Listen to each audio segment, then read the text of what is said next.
Itong latest update bahin sa kahimtang sa tuwang panahon karong adlang Webes, Nobyembre 10, 2022. Sa pagkakaroon wala gihapon tayo ginamonitor na LPA o bagyo na posibleng makapekto diri sa tuwang nasod sa mosunod na mga adlaw. Kining Intertropical Convergence Zone kun ITCZ o panagtagbo aning mga hangin nga gikan sa Northern o Southern Hemisphere mao'y nagapekto sa may Mindanao.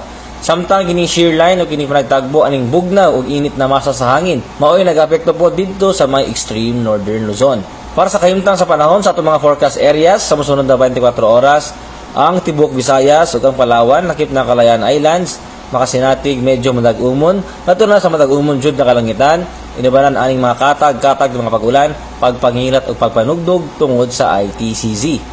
Ug mao na atong latest weather update.